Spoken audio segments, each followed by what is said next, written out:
बांके बिहारी मंदिर में स्थित मूर्ति का स्वरूप जितना मनमोहक है उतनी ही वह मूर्ति रहस्यमयी भी है। बांके बिहारी के मूर्ति के बारे में मूर्ति के जो है रहस्य के बारे में आपको बताएंगे। बांके बिहारी भगवान कृष्ण की मूर्ति के दर्शन के लिए देश भर से नहीं बल्कि विदेश तक के लोग आते हैं। बांके बिहारी को लेकर कहा जाता है कि बांके बिहारी की मूर्ति में 2 प्राण का वास है। बांके बिहारी की प्रागैतिक कथा बहुत ही अद्भुत है। बांके बिहारी की विग्रह मूर्ति से जुड़े रहस्य जानकर जो है आप हैरान रह जाओगे। बांके बिहारी मूर्ति के बारे में तो आपने सुना ही होगा। वृंदावन स्थित बांके बिहारी मंदिर को लेकर कई मान्यताएं हैं।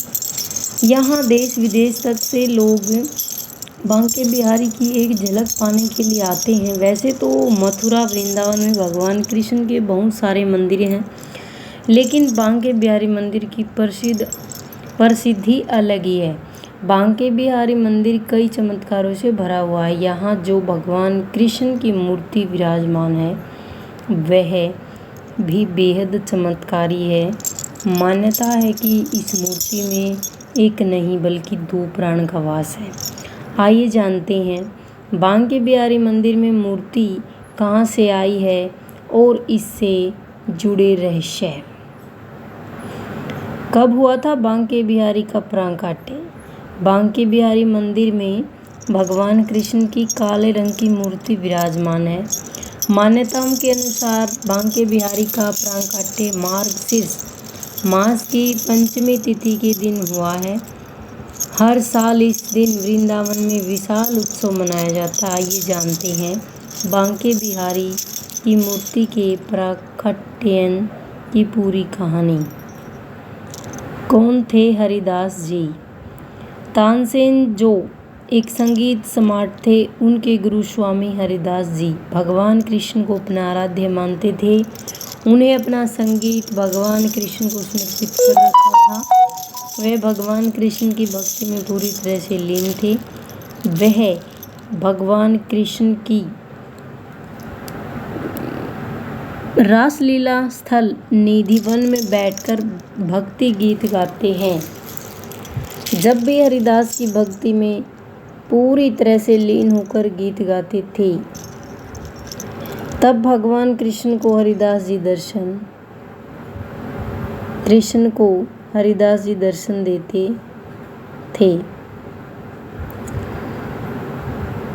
हरिदास जी ने भगवान कृष्ण को बताई अपनी इच्छा। एक दिन हरिदास जी के शिष्य ने उनके कहा कि हम सब भी भगवान कृष्ण और राधा जी के दर्शन करना चाहते हैं। हरिदास जी के जो शिष्य थे, शिष्यों ने कहा हरिदास से कि हम भी भगवान कृष्ण राधा के दर्शन करना चाहते हैं। इसके बाद हरिदास जी ने अपने शिष्यों की भावना को ध्यान में रखकर भजन गाने लगे। कुछ देर बाद भगवान कृष्ण और राधा रानी ने उन्हें दर्शन दिए। उन्हें भगवान कृष्ण और राधा रानी से अपने भक्तों की इच्छा के बारे में बताया। तब भगवान कृष्ण और राधा रानी ने उनसे उसी स्वरूप में वहाँ ठहरने की बात रही। इस पर हरिदास जी ने कहा कि हे प्रभु, मैं तो एक संत हूँ, मैं आपको तो जैसे तैसे रख भी लूँगा, लेकिन राधा रानी को कैसे रख पाऊँगा? उनके लिए रोजाना नए आभूषण वस्त्र कहाँ से लाऊंगा? कैसे प्रकट हुए बांके बिहारी की मूर्ति?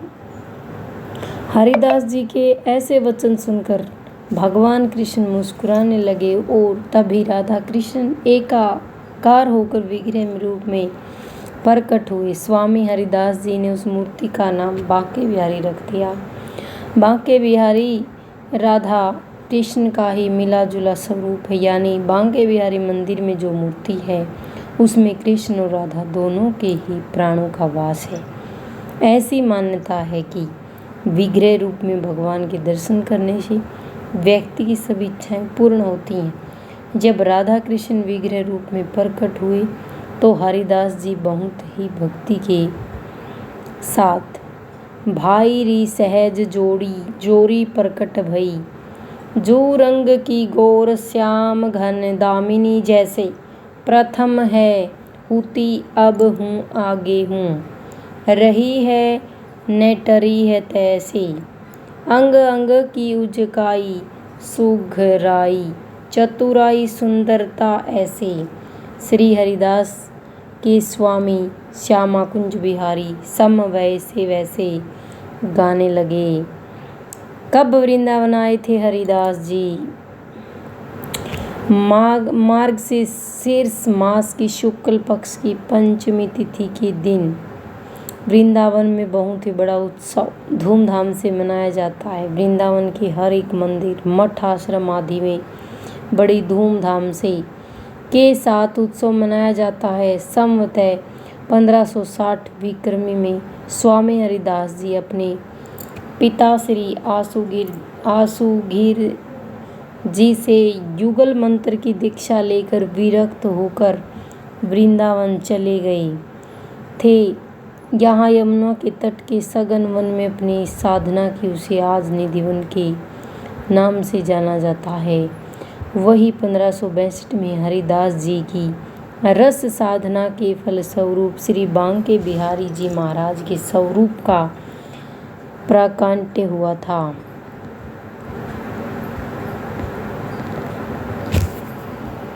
बांके बिहारी के बारे में। जय श्री बांके बिहारी जी, जय हो। जय श्री राधे राधे राधे।